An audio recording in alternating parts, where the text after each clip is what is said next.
Today, I'm very pleased to have with me Alex Gumbs. As a seasoned leader with over 20 years of experience, Alex has a proven track record of turning around businesses and driving exceptional results. At Cardinal Health, he led a team of approximately 150 professionals to drive an historic turnaround in the acute med section, achieving the highest percentage to plan ever recorded within an 18-month span. He's led other marketing and sales teams, consistently creating and executing strategic plans that drive unprecedented product growth and success. Alex says his leadership philosophy centers on culture change and building fellowship through a servant leadership mindset, which we will get into during this event. I am passionate about empowering teams to achieve their full potential and fostering a collaborative, high-performance culture, Alex says. Alex thrives in dynamic environments, leveraging his skills to drive transformational and leadership and deliver measurable results.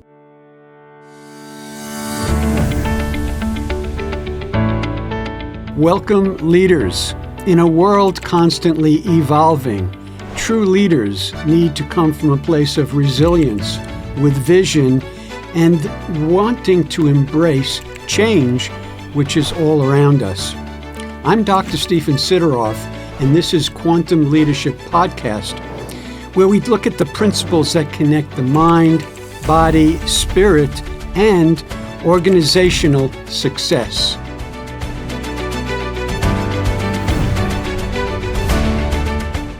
Alex, it's a pleasure to have you here. Thanks for having me. Let's start by talking a little bit about your journey to leadership, a little about that path, as well as perhaps some of the missteps or obstacles and how you learned from them and overcame them. So I guess a lot of my journey started just with my parents and where they're from. I'm a product of a first-generation immigrant household, so both my parents are from Guyana.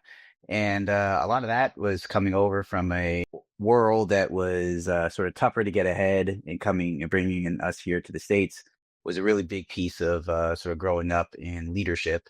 And then as I matured, I'd say I went to high school in Spanish Harlem. That was a pretty integral part of my life, just because I went to high school with these two prominent rappers who went on to fame and fortune, and I saw my whole school want to follow that path, right? Because I think there's an element of them seeing themselves in that in their leader. And then also when I went to graduate school, we celebrated, a cohort of us all having jobs. And I remember one of my peers asking me why, as an African American, I'd want to go into healthcare, just because the trail didn't seem blazed there, so to speak. And I'd say that's where the aspiration really came from, because I saw that experience where I had those prominent rappers have a career and see people wanting to follow that path.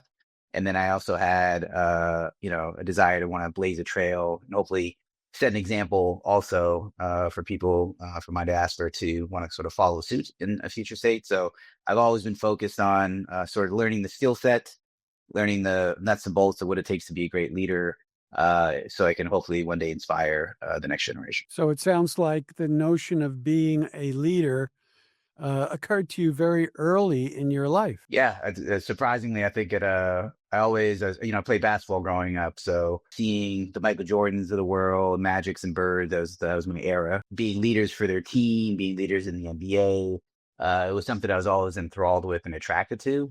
And then throughout time, I just fell in love with business as a whole, knowing that's where I wanted to make my mark. I just remember having a class in high school, actually, that was related to business, and then saying to myself, this seems to be something really interesting. Didn't know what I was going to do. And then where I went to college was right next to Wall Street, which is, a business mecca. You put all that together. At a pretty young age, I'd say probably in my teens, I thought I was going to be a leader. And I'd say when I got to my 20s, it was a leader in business. And how did you first get into a position of leadership? One of the first matriculations was when I joined Medtronic they had a leadership development rotation program. That was a real fun experience for me, because it rotated you around different parts of the organization, different parts of the country. And, you were put into individual contributor roles but making that crossing the chasm from individual contributor to manager was one of the most challenging things to do. Even though we were sort of leadership trained through graduate school and that sort of thing, but that chasm to cross is really, I say difficult, where it always felt like that line was far away. And it really just came down to showing competency in the skill set, what it took to do the job, but also aspirations of wanting to do and be more. And ultimately it came down to a sponsor or someone who saw something more in me and believed in me. And that was a big part of my journey too, because you see how an individual or a small group of people can be so impactful in your career. And that's always something I wanted to pay forward in mine. Great. So you caught the eye of a mentor. Yes, mentor slash sponsor, I'd say. I try to delineate between the two, but sponsors, as you know, are the ones that are willing to back you in rooms that you're not in, are willing to put their own reputation on the line. So it's a different type of relationship there versus a mentor who's purely advising you, and it's a little bit more separated from, they can action or give you advice on what to do, but there's a little bit more of a linkage between that and a sponsor. Mm-hmm. Okay. Well, Yeah. let's talk a little bit about leadership models and some of the concepts that you talk about. And one of them is you refer to focusing on inputs, not just outputs. Yeah. What do you mean by this? And what is the core concept here? Yeah, so I would draw an analogy to weight loss as something that kind of makes the concept hopefully sing. But for those of you listening who've had a personal trainer, you have different types of personal trainers. But let's say one type comes in and says, if you're on a weight loss journey, lose more weight, and they're basically yelling at you for what I would define that as an output of what you want to have. And yes, that's obviously where you want to go. But if you have the trainer, you generally have the desire to want to lose the weight. However, the better trainers that I've experienced are the ones that want to focus on the diet and exercise. Those are the inputs that lead to the output of weight loss. And it almost becomes a foregone conclusion because once you do the right things day in, day out, you'll kind of get to the promised land eventually. And what I noticed in my career, most of my career is focused around sales leadership. I've seen leaders focus on, sell more stuff. And it becomes a very person-based decision, right? A bias to people maybe not wanting to do what they want to, be successful. But when you start focusing on the inputs, which are the things that lead to selling more or growing your business more, that becomes pretty liberating because that's something that, feels a little bit more in control for your team. It's a way of developing process of things for your team to sort of follow or guidelines to work in. And it creates a system for your team to work in. So I thought that was one of the biggest unlocks. So luckily had this case, a mentor who shared something that he was doing in our organization at the time called the 4 Disciplines of Execution. I didn't know much about it, but I did know that I didn't want to be the guy yelling at my team, sell more stuff. And so he educated me on what it was. I read some literature on it and actually led it for my division. And it's when I fell in love with it because there's one thing when you read it academically and get it. We actually implemented on a team where like second from the bottom on the list of 16 districts and went to second to the top within a year and was all focused on just that. And what was even greater, which is, obviously a material thing, but what meant the most to me was the person who took over for me after I left that job is still enrolled and they still do a form of that. They changed elements of it. This is almost a decade ago. It's still running as a central piece of what the organization or that team's success is. And that was a real eye-opening moment where I said, instead of focusing only on the outcome, because obviously that matters, dial it back somewhat, go upstream from that outcome and start figuring out what can you put in place to make sure that that actually happens. Yeah. So in a sense, when you refer to the input, you're talking about leaders who recognize the importance of giving the people that work under them tools to make sure that you get the right results, but you want to give them that support of the tools that will make it happen. Yeah. And I would even add to the tools piece too, because there's a tools component. How do you do the job well? And then there's a way of a system of management that you're also creating with that. So the tools in a sales example might be the sales lead behind or the pamphlet that you use to communicate. that 100% needs to happen. In addition to the tools, you have to figure out what is it that needs to take place that you can talk to your team about day in and day out, especially if you have long sales cycles. If it's a 9 month or 1 year long sales cycle, how do you know if you're doing well on month 3 of that sales cycle? Right. And that's where the system of management comes in. And like I said, it's very liberating because you can, those tend to be things that you can control. And if you talk to your team about things that they can control and do, it seems like you're not having unrealistic expectations as a leader also. Mhm. And so, can you talk about the 4 disciplines of execution that you referred Sure. to? Yeah. So it's been a while since I implemented, but I'll remember it in this order. So the first of which is selecting a wildly important goal. That first thing is would be called the WIG, as they call it in the book, and that really revolves around certain leaders have a portfolio theory of execution. So do as many activities as possible, and sort of throw spaghetti on the wall would be an analogy I'd use to describe it. Instead of doing that, figure out the 1 or 2 things that you want to focus on, and ideally it's one. That if you do that, you'll be successful. So that's the wildly important goal. The second of which is the lead measures. Focus on lead measures, not lag measures. So that would be in this example, selling how many times do you see your customers as opposed to just how much revenue is your team driving, right? So that could be a good example of leads versus lags. The next of which would be creating a compelling scoreboard. I think the best scoreboards, and this is what I would define as a system of management, but it lets you know if things are going good or bad. And I would be connecting the leads to the lag measures. And then the Is last this one, a form of yeah, measurement yeah. of progress? Exactly. Yeah. The Scoreboard? scoreboard. Exactly. So you'd Mhm. have a scoreboard that had your progress to, let's say, your revenue objective on one side as an example, and your inputs and how often you're doing those on the other side. And the last one is just accountability meetings. Back to the weight loss analogy, would meet with my personal trainer once a week for accountability sessions. And we talk about what did we do last week?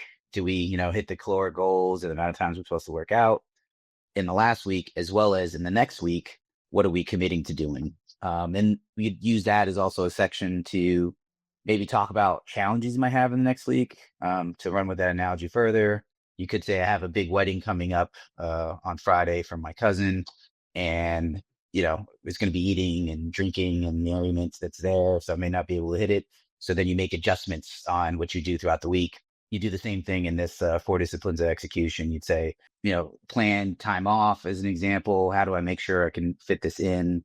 Or I'm taking a customer on a trip, something like that. How do you make sure you're still hitting your objectives? So as a way for you to sort of proactively plan for things that might happen in the future week. As a leader, how do you deal with not meeting the goals, not meeting the measurables I think when we talk about the yeah, accountability?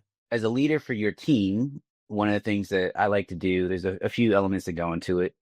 One of which is I generally try to bias to an experimental mindset versus more absolute. So if goals aren't being reached as an aggregate team, it probably creates an opportunity for me and maybe my peers or whoever I'm working with to try to figure out, well, why is that happening? So that takes it from, you're not doing your job to let's try to understand what's happening. So it takes an understanding mindset too. And I often find seeking to understand is a little bit more difficult than saying no. So there's an experimental mindset on there too. And then I'd say one of the other ones too is that you're looking for feedback from the team, and you're doing it in more of a way of looking to help. So once you're looking for a problem, as an example, you're saying, okay, you weren't able to hit your objectives as a team this week. What was it? Was the objective too high? Was there some thing that's happened in the business that's like not within your control? Let's say like a government has announced something that has caused your business to go off the rails, so to speak. Those are things that I would really try to focus on, is really trying to understand the why behind it. So it's an opportunity to root cause.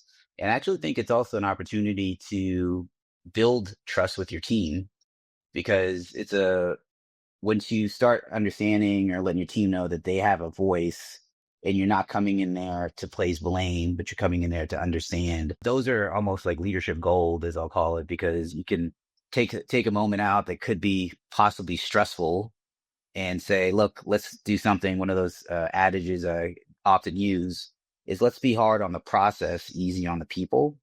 And that's not about people forgiveness, so to speak. It's more about there must be something wrong in how things are interacting. First, let's look for that and see if there's anything happening in the system of management of the processes that we've set up as leaders.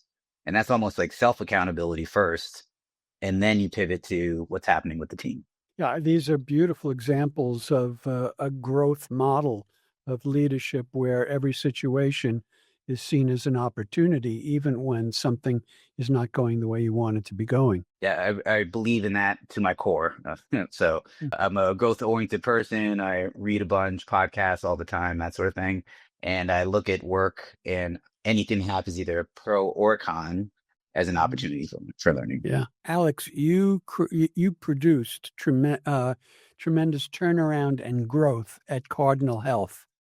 Can you share a little bit about the process and what you think were the key ingredients to getting such good results? There's so much that goes into it, but you're nothing as a leader without your team. So I was fortunate enough to have a really fantastic group of people around me. And one of my assessments, because I went around, met a good amount of the team right away. I would say somewhat consistent within the healthcare, but very much prevalent within this team is that everybody cared.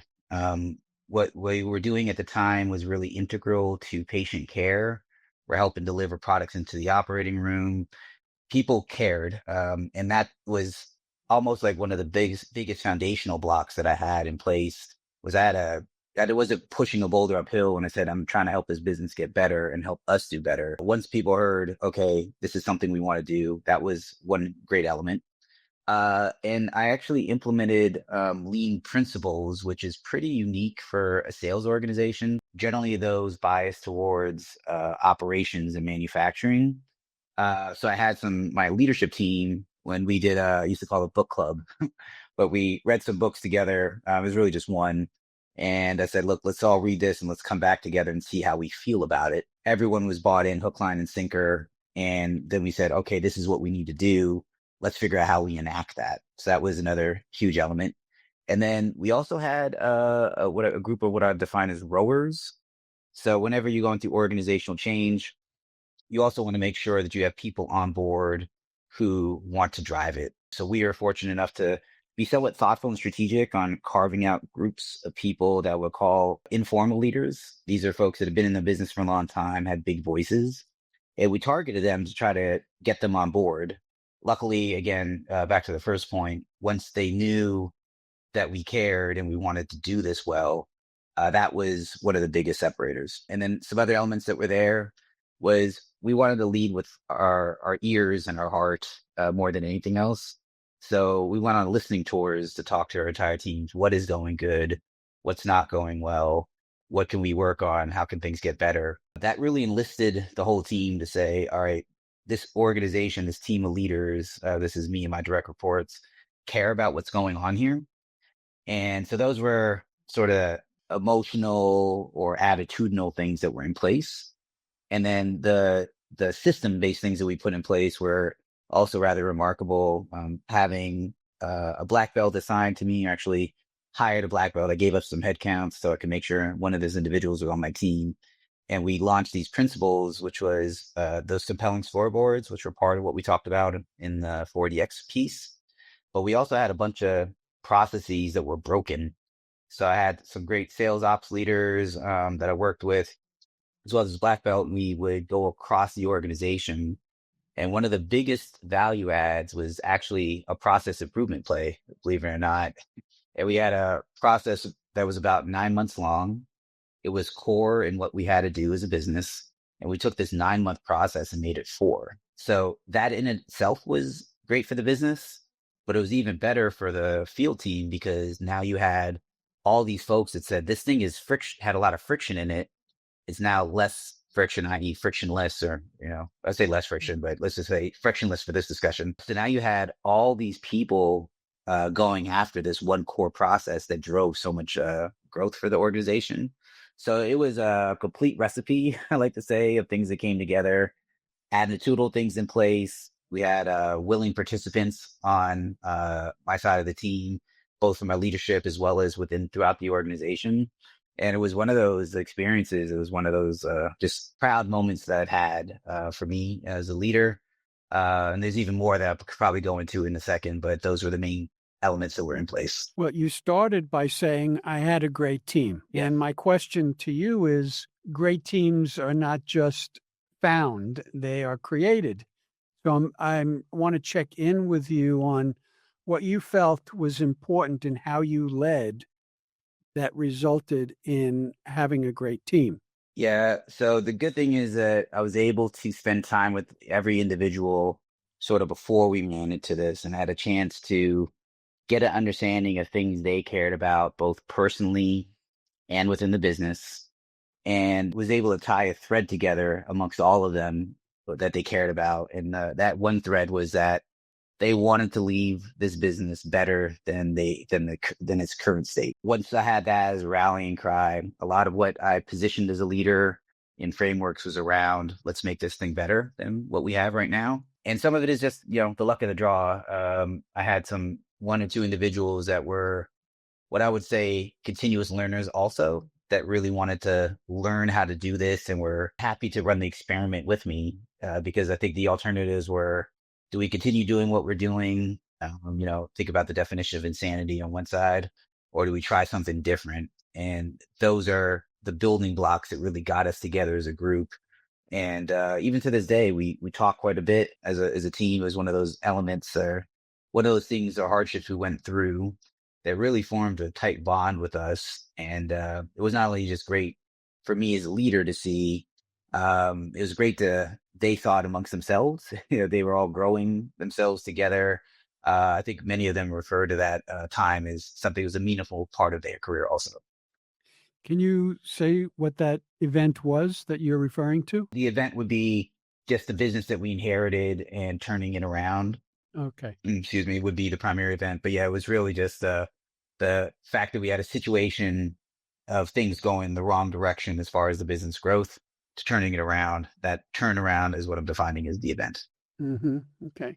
And then you also said earlier that you identified certain people that what I heard you say was you enrolled to buy into. And can you say a little bit more about that process? Yeah, so I was calling those individuals rowers because they are the ones that are going to be rowing the boat the most. And what I was able to do is I went around for some of these people on my leadership team, but also a couple tiers lower into the business, and try to get an understanding of who were these individuals that had big voices, that were well known, that really also cared about the business. But, if 20 other people heard that Bob was doing something or Bob was behind it, that would enlist those 20 people to say, well, if Bob's behind it, let's run for it. So we had a pretty structured approach to finding them. My leadership team and I went out, had these structured discussions to really find these individuals that were there. And luckily, some of those leaders had actually been in the business for a long time. So they had a good understanding of who to look for.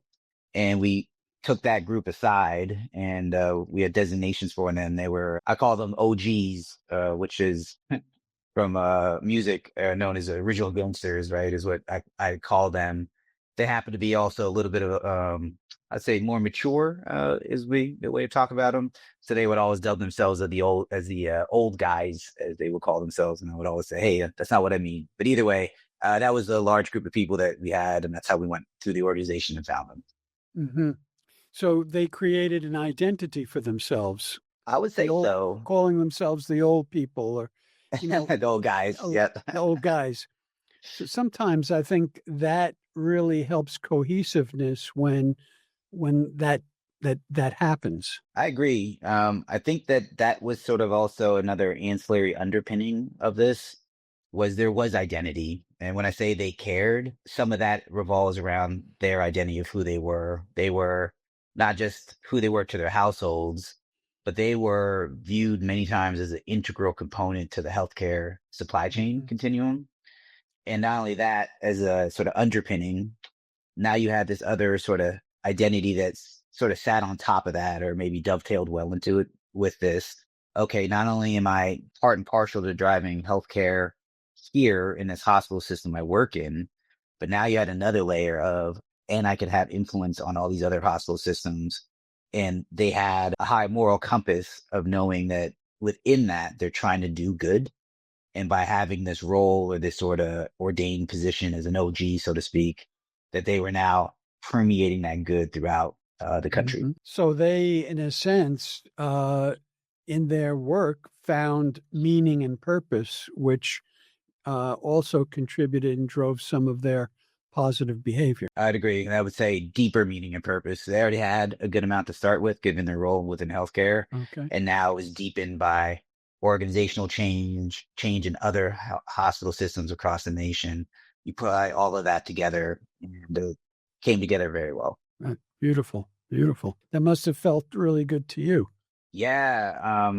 In many ways, because one of the things I was thinking about of why I really enjoyed this transformation was some of the from too. And when I say that, there was a couple individuals on my team I was able to get close to. And two of them actually were, I'll just say they were having tough times historically, and some of that energy, so to speak, was coming home. And when they felt better about their work and they felt better about what they're doing and they felt like they had a leadership team that cared and that was engaged, that really transformed them as who they were as people coming home. I definitely don't want to be too grandiose and say it was all me. It was definitely an environment here. But what was definitely true was they came home and their spouses saw a different person. And then these instances of these two people, their respective spouses saw what they defined as the old person, the person they fell in love with. And, that type of stuff you just can't monetize, right? It's just will forever change me as an individual. It's reframed how I want to think about being a leader even more so, because you think about that positive change. And then to the theory of the quantum leadership podcast, I mean, that is really energy that permeates throughout. This affects their wife, their children. These happen to be two males, so their two wives, their children, their household, their entire environment was going in a positive direction. And that was, the turnaround, the numbers, all that was great. But I would say this, seeing their reaction and how they personally sort of changed meant more than all of that. All right, great. Beautiful. Beautiful. Well, that probably leads well into the next leadership approach you talk about, which is the interconnection principle. Yeah, that really is it. Yeah. So I think when I think about that, I think about the times in my career I've had both sides, right? Great bosses. I've also had ones that I say aren't so great. And I remember I feel different when I come home. My wife feels different, right? When I come home between those two worlds. And a lot of what I think about when you're at a higher leadership position is you have the ability to create more of that at scale, right? It's not just one to one. It could be that entire organization or much of that organization that you can touch. So I really believe in that, what you do, because I think it's really hard to compartmentalize who you are at work and home. These worlds tend to bleed together. And it's really hard to just gear shift. And if you had a horrible day at work, just to gear shift and come home and be all smiles. So that's one of the things I think a lot more about as a leader in my journey, as I think about when I first started, right? And it's coming out of high school and that young age. A lot of it was more position dependent and will I be high enough in an org? Now I think a lot more about the responsibility that comes with and the privilege that comes with, and that you're privileged enough to positively affect some people's lives. And even if it's just one or two, that's everything. If it's a large group of people, it's even better. But that's a near and dear piece of my philosophy of leadership. And, sticking with the notion of the quantum effect and quantum leadership, Yes. you referred to the multiplier effect. Can you talk a little bit about that multiplier effect? That really comes down to if you're touching one person within your team, Let's say it's a individual contributor. Well, let's say even better, you're touching one person on your team, and let's say that's a frontline manager. They have a possibility of touching everyone on their team, right? Who would be, let's say, a group of 10, 15 people. Some of those 10 to 15 people will take that home to their groups of people. That's, 10 to 15 other spouses. It's assuming everyone's married, and then their children. So you can see how it's a large ripple effect that you can Mm. have as a leader. And I know most of our organizations have statistics that really only focus on what you see, what you do, how that works. But when you can take a chance to zoom out, and I've had a chance to, visit people in their homes and their families, that's like the really rewarding part of this. Hearing again, back to the story of these two people, the passionate story that was behind their wives talking to me and saying what had happened to them. Like I said, it wasn't just me. It was these were pretty far removed from who I was, but so where I was in the totem pole, but just seeing the permeation, right? That multiplication effect or that multiplier happening, you start seeing yourself, wow, these leadership roles have a lot of reach. Yeah, absolutely. And so what would be some of the leadership practices that communicate genuine appreciation that goes beyond superficial recognition? Yeah, so I'm a really empathetic guy. Probably feel deeply, I would say. And one of the things that really take near and dear to my heart is listening. Um, but listening with empathy is a big practice. And thinking about that in terms of servitude. So when I was coming into the organization, I did a lot to turn around the notion of what leadership was. And we had these slides I'd always show in most of my meetings, but there'd be these pyramids. And the pyramid would illustrate this is what conventional leadership is. I'm on top, you guys are at the bottom, rank and file, so to speak. And that's how many leaders would approach it. And I would say we have to reframe that. So I turn the pyramid over and I say, this is how I see it. You guys are at top. I'm over here at the bottom. And I'd say I have the most amount of bosses here because I have the most amount of people that I am accountable to answer for. And I took that to heart because I wanted to operationalize servant leadership.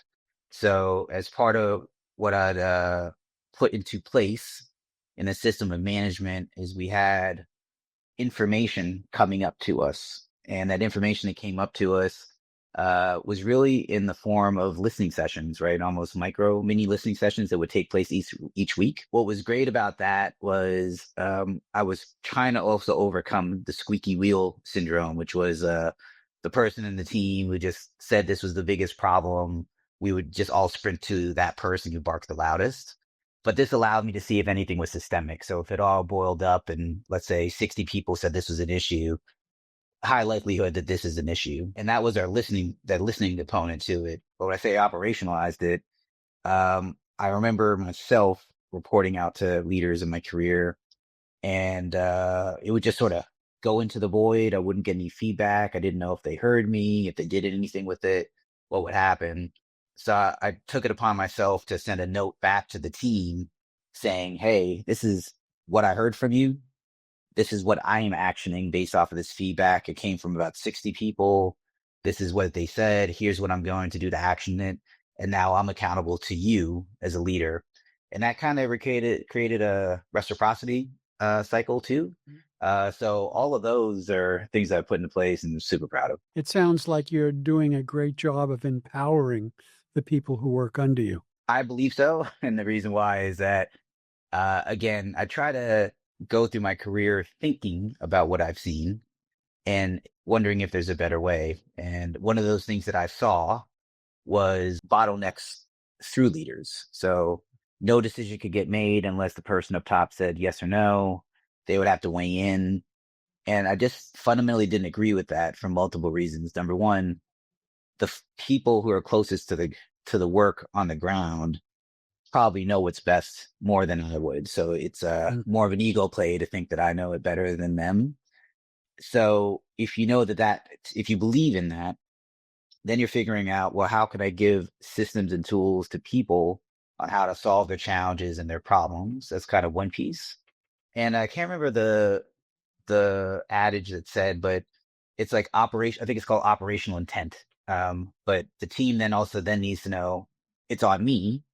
Did I clearly communicate operational intent, which is I could say we want to grow as fast as possible, but if that means you're going as fast as possible at a negative margin, right? Just sort of stapling dollar bills to your package on the way out the door, that doesn't really communicate good operational intent. So Right. when you say grow profitably, well, what does that mean? So you got to get very thoughtful in how you define what the objective is. But I found that if you are trusting and you give people some latitude to make choices, they will do quote unquote the right thing time Mhm. and again. And again, back to what I said, it's lessons learned from the past. Is I saw disempowerment zap the organization, take that fire away and people's desire to do a good job. When you put it back into their hands, you start seeing some really material things, and that goes back to what we're talking about with the multiplication effect. They're feeling empowered on a day-to-day basis. You're showing them how they feel empowered, and you're also getting feedback from them because you're asked to. I'd rather have the truth versus you giving me a faulty sense of reality. Tell me if it's not going well, and that's great. Mhm. And if you have a consensus amongst a large group, then it isn't going well. Let's try to figure out what to do next. I love some of these principles that you lead with that I would say go against a lot of leadership style that's more ego based and doesn't go the distance that you do to empower the people under you. And what I appreciate is that you have the results to demonstrate that your approach actually makes sense and actually makes a difference in the bottom line.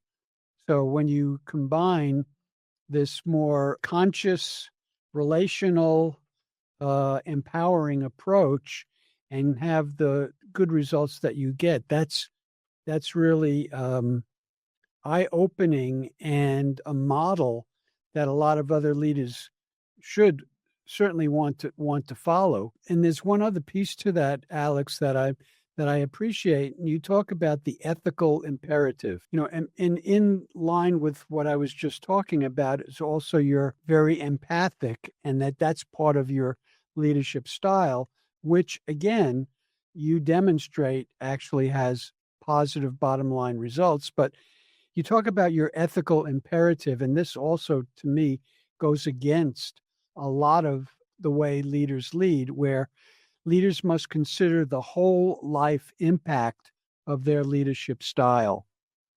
And again, I think this goes very much contrary to the narrow focus of many leaders. Could you share a little bit about this ethical imperative? So the way, it's so interesting because again, I reflect on various times in my career, wonder why I did and didn't like what was happening. And oftentimes you're wondering what's the driving force behind a lot of what's taking place. And as you were mentioning in your question, there's prevailing ways of doing things. Some of those are more biased to people feeling good about what they're doing, right? And there's an ego and possibly power play there. But what I think about too is not just how I want to be, how I want to feel. I'm thinking of other things, which is how do I want other people to feel?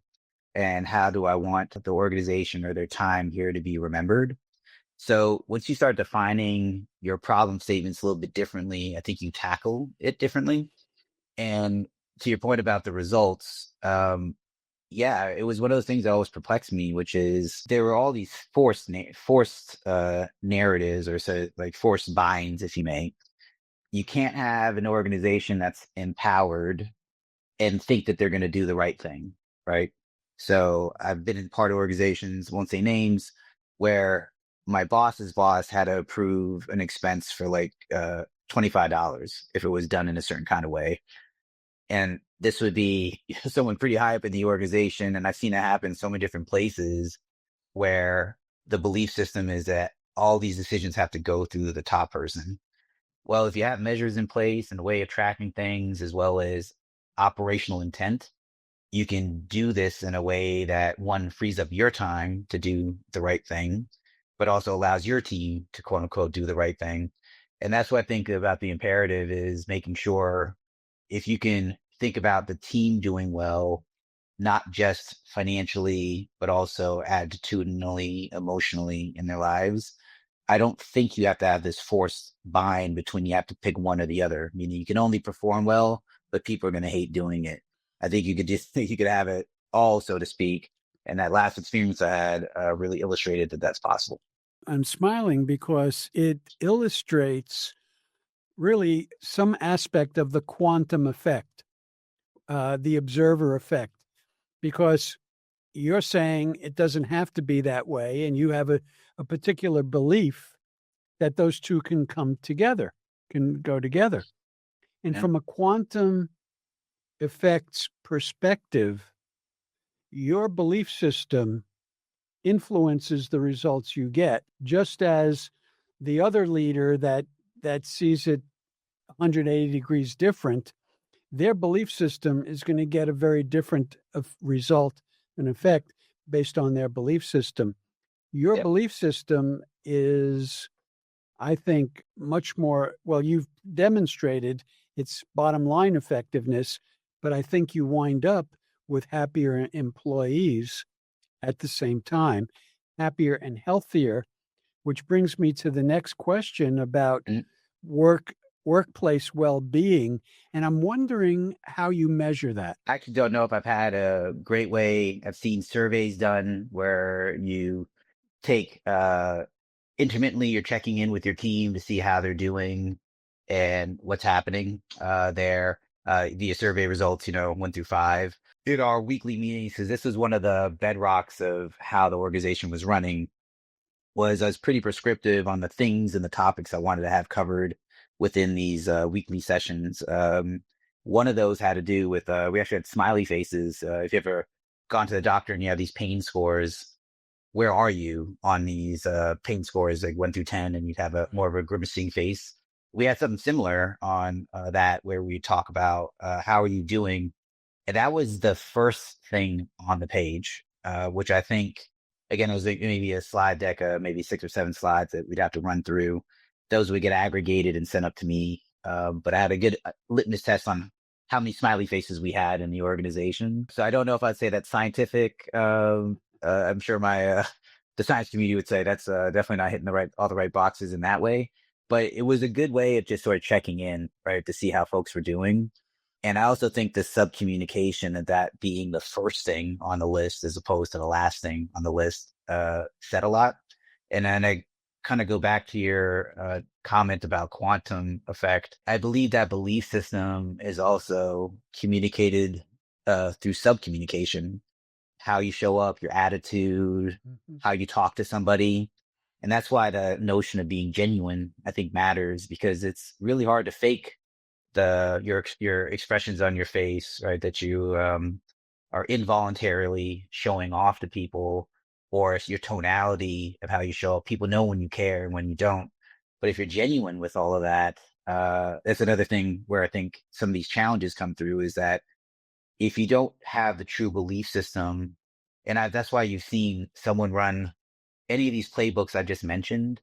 I've seen people run them successfully and unsuccessfully throughout. But if you don't have a true belief system, again, I haven't done the math or done the study on it, but my belief is that if they weren't truly bought into the principles, into the notion, into those theories, it probably wasn't going to work out because they weren't self-communicating it. There was incongruence throughout how they were talking to their organizations and teams. And people see that. If they don't overtly see it and they can't verbalize it, they feel it internally when there's those moments of incongruence. But I 100% agree that that's all tied together to your point earlier about the belief system has to be there. So I would say, when you said it may not make scientific sense, Yeah. I would say it doesn't matter. You're getting the results. That's my bias too, but I'm assuming you're part of your listener base is of a scientific community, so it's just shouting out to your scientists out there. Right. You also talk about building psychological safety as the foundation for true interconnection. And I am a very big believer in psychological safety because, from my perspective, when you have psychological safety, you get more creativity. When you don't have psychological safety, people are more likely to go into survival mode. They're more Mhm. likely to go into fight or flight. They're more likely to go into a state of reaction rather than action. And what Mhm. happens in the brain is that control shifts down to the lower, more primitive centers of the brain, Yep. and you have more stereotypic behavior and less creativity. So when you talk about building psychological safety, I'm all ears. Tell me about that. I love that you touched on that because that is something I think about a lot. And I'll talk to you about some other instances I've seen this happen. So, when I talk about psychological safety, so I've actually been part of either or the receiving part of a bunch of acquisitions. Been part of organizations that bought numerous companies or maybe two behemoths coming together and fighting. What I've noticed within those acquisitions is that there's a psychological component to it, which is really floating around identity. And, in one instance, I had talked to a leader who would give acquisition history on his voicemail. This is so and so formerly of company A, which then was bought by company B, then was bought by company C. Now we're company D. We ran through every iteration of the organization. And I was so perplexed by it because we were now wearing a different jersey. Why did we have to talk about all the iterations of the team names over the course of time? So the reason why I bring that up is that I've seen people's identity playing very integral into their jobs and who they are. And I also think about that from a psychological safety because what I have also seen is that these organizations get acquired or they merge together. And then it's almost like, in some instances, these were folks that were on the battlefield and they were going after each other as aggressively as possible for decades. But a transaction takes place, and now you're saying to them with no space, yeah, I know you guys have been mortal enemies for the last 10 years. Now you're best friends, you're on the same team, and some of your accounts that you used to work with go to this person, no to your other enemy, and you're gonna take some of their accounts away from them. So when I think about psychological safety, it's also for the space of allowing people to sort of process what has happened, right? There's got to be some space for that. And then understanding to the other point about like being attacked and going after them, they go back to that reptilian brain and they're in that survival mode. And I have not seen that bring the best out of an organization. Right. Maybe acutely, for a second, you might get a bump, but if you're also changing your lens to not winning for the quarter or the week, but you're thinking about winning for the long term, you want to have people be open and honest. You want them to feel like they can problem solve. Because again, one of the bedrocks of my leadership philosophy is that we're all solving problems at some level, right? Maybe the problems that as a higher up you go might be the more complex ones or the bigger ones, but we have to solve them all the way through. To me, one of the bedrocks of good problem solving skills is creativity. So Mhm. therefore, if you are not giving psychological safety to your team, they're not creative, therefore they won't be able to solve problems as well. Mhm. And I've seen huge unlocks coming from places in the organization that aren't ordained with a high title, but it can come from so many different places of great problem solving, which can unlock things for the entire organization. And again, having psychological safety, I think, is a bedrock for that ability to think outside the box or more freely to solve bigger problems. I would certainly agree with that. Now, one of the things that you're saying is that it's a myth that high performance requires high stress. So, would you tell us why that's a myth and what you believe? Because I think it is really true that a lot of leaders think that, I want to get good results. It just part of the territory is a lot of stress. So a lot goes into this. I'd say people bias versus process bias is one fork in the road you can consider. I do believe in people, but I believe in sort of process first. So once you start thinking that way, now you're thinking what's wrong with the process, not what's wrong with the people. That allows you to go down a path of of trying to understand, right? So that's one component. The other component would be the input versus output part of the discussion we already spoke about. Hmm. In theory, you should be able to control those inputs as much as you want to. Let's just say it's about visiting customers. If you set a goal to visit 3 per week, you should be able to go much higher than that in theory. Nothing should really bound you on that, which means that you're focusing on something that is controllable, not uncontrollable, right? So that's why I think if you just focus on the outputs, that gets you to a faulty narrative. So as you put all that together, I think you're in a really fun space for thinking about problems better, driving towards results better, but you haven't put it into a pressure cooker environment that takes it away from folks being creative and their problem solving ability. So I've always believed that you don't have to have that. Yes, you have to have a desire to want to win. You have to have a desire to have accomplishments, but that doesn't have to be born out of a fire or a flame or pressure cooker event that you created. And I've seen so many people, back to the psychological safety component, retreat into themselves when they're reporting to leaders that were just curmudgeons and going after them. And you get the worst version of themselves, and they're seeking counseling and therapy and things like that in their personal lives to deal with what's happening at work. So I've never believed in that, because I've also, as an individual, performed well in non-pressure cooker situations too. So that's why I've been like, well, I know it's not what's brought out the best in me either.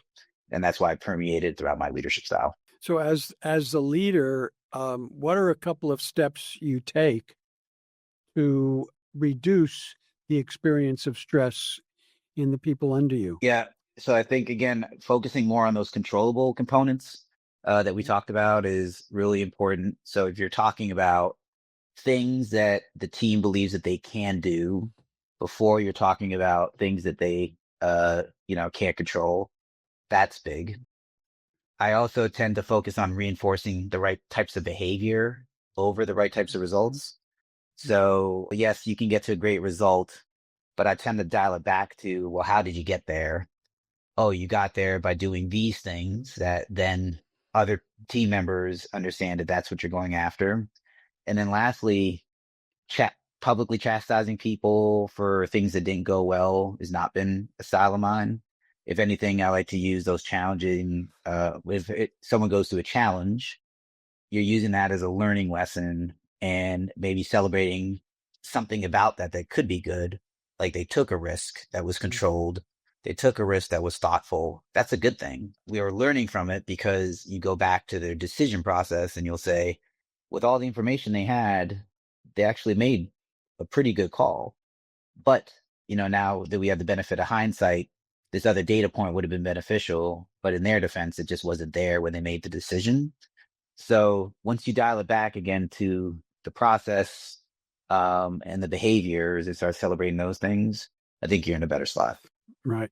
And it sounds like it also gets back to what we talked about earlier, um, for people to realize it's not the end of the world if they make a mistake, that you're not going to come down hard on them. And that also creates more psychological safety and a safe space. Yeah. And this is a tough analogy to draw because by no means is your organization analogous to what I'm about to say, but I'm raising children and I am trying to get them to take risks too, right? And make sure that they're thoughtful. I don't want them to be in harm's way, but I do know that some of the best life lessons that they'll learn are from their mistakes. But you got to encourage the right types of mistakes. So my son's learning to ride his bike and he's going to fall. I just want to make sure he's not falling into oncoming traffic, right? That's going 60 miles an Right. hour, those types of things. So when you carry that over to your organization, you're thinking about it in a similar way. You want folks to learn from their mistakes. You also want them to know that you're encouraging it to be made, like you're encouraging mistakes and you're almost celebrating them. And Right. again, I would bring up some of these misses at times as examples of, yeah, but look what they did. They put it out there. They tried. They weren't just throwing it up against the wall, hoping it's stuck. They were thoughtful and they used, and here's what happened with the Mhm. miss, and we're going to learn from that and Right. include that in our future decision process. But if you take that scientific mindset, continuous improvement mindset of experimentation, it takes some of that pressure off of the result not being exactly what you want. And I don't think why I love lean as much is because it feels like we are applying a scientific process to business, which I love in so many levels because I believe scientific process is at the root of all of our advancements as a society, that where we are today. So why not do it in the office and why not do it at work? Because it's going to create a better environment all the way around for everybody. Back to that force narrative, you can actually have a happy team and that performs well. Like you could do that. So Yeah. earlier we talked about growth mindset. What I'm hearing now is what you've talked about as experimental mindset. Is that correct? Is that what we're talking about now? Yeah, well, they're sort of mixed together in my opinion, right? So, Okay. the growth mindset is that you're always learning and trying to get Right. better. Experimental mindset is saying to yourself that one way of you learning is by having thoughtfully controlled experiments that you can run, Hmm. at work or in your universe. I do see those two being interconnected. But the experiment is just saying, and it takes some of the finality off of your outcome too, when you say experimental mindset, because then you're saying, we're just giving this a shot and we're going to see Hmm. if it works. Organizations call them pilots. You can call them Right. experiments. You are testing out to see if something will work, because the other piece of this whole leadership thing is the interconnectivity of so many things that you just can't see, right? Like Hmm. there's been part of these organizations that are super siloed, and one function has to pass something up to the next function or the next silo to the next silo. It's sort of hard to understand how these pieces interact. And that's why I love the experimental approach, because if you run it through the experiment, i.e., through the entire process, through all the silos, you'll start understanding if things are getting better or worse.